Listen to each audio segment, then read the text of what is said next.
Lo sport è sviluppo e pace.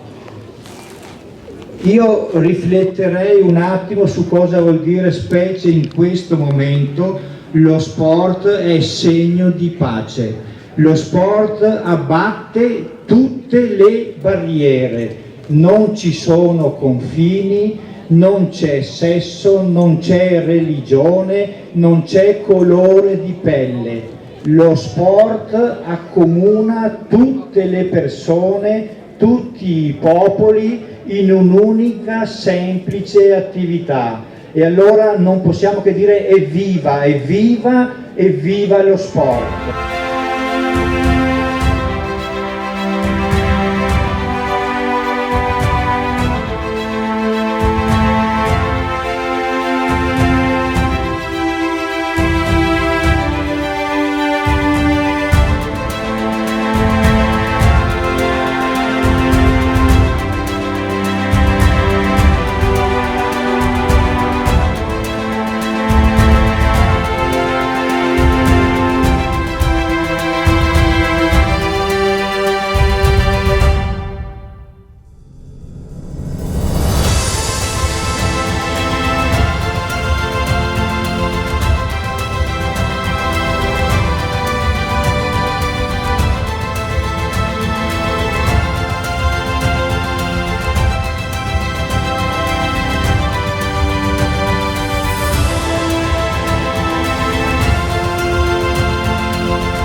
Andrea Castello, assessore allo sport e ai lavori pubblici, una grande ripartenza con la festa dello sport.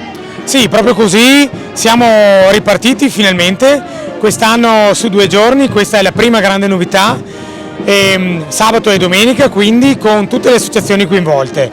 Oltre 30 le associazioni che hanno aderito, quindi decisamente un successo, perché ripartire è sempre più difficile che proseguire in un cammino già avviato. E abbiamo pensato anche delle novità, in particolare la parete di arrampicata per tutti dai 3 anni in su fino ai 100 anni, e lo slackline che vi invito a provare e la presenza di pony.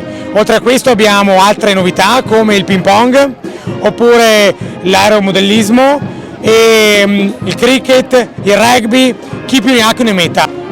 Sono 2 giorni intensi anche per l'amministrazione, ma speriamo proficui per la collaborazione per lo sport della nostra città. Viva la festa dello sport!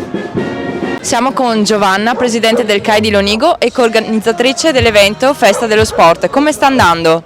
Bene, bisogna proprio dire che quest'anno è una manifestazione veramente ben riuscita. Se pensiamo che già oggi nel primo pomeriggio il nostro parco ippodromo era già abbastanza frequentato e visto anche la presenza della manifestazione di questa mattina, bisogna proprio dire che sta procedendo veramente bene. Quali sono le novità per questa edizione? Allora, per questa edizione abbiamo portato 3 novità. Una, la parete di arrampicata, che sono venuti il gruppo ANA di Vicenza della Protezione Civile e ci hanno aiutato portando proprio la struttura, e poi ci sono i nostri ragazzi della palestra di arrampicata del CAI che fanno sicura ai ragazzi che vogliono cimentarsi in questa prova. Poi abbiamo la slackline, che sono delle funi, stranamente alcuni dicono che sono le funi del circo, ma non è così, è una disciplina che insegna ai ragazzi l'equilibrio e aiuta tantissimo proprio a stare in equilibrio, a camminare su queste funi. E poi abbiamo qui vicino anche i pony, che è una disciplina, insomma, cominciamo da piccoli, non cavallo ma un pony, che aiuta anche per la socializzazione ai bambini. Qualche bambino con qualche problema si può portare con i pony per abituarlo ad ambientarsi, a risolvere anche magari qualche problema, insomma. Pierluigi Giacomello, sindaco di Lonigo. Dopo un periodo di interruzione riprende la festa dello sport. Si riprende e possiamo anche dire che riprende alla grande. Ripartire è molto più difficile che non continuare a camminare, però in questo caso siamo ripartiti bene. Abbiamo il patrocinio del comitato regionale del CONI, della sezione locale del CAI, ovviamente dell'amministrazione. Abbiamo qui tutte le nostre associazioni sportive, sia quelle competitive che anche quelle che operano invece per la formazione fisica delle persone. Abbiamo tutti i nostri giovani e quindi è una grande festa, perché lo sport, oltre che abbattere tutte le barriere, perché lo sport è segno di pace, non ha discriminazioni di sorta, ma oltre che abbattere le barriere consente lo sviluppo armonioso da tutti i punti di vista dei nostri ragazzi che sono il nostro futuro. Quindi viva lo sport, viva la 17ª edizione della Festa dello Sport a Lonigo.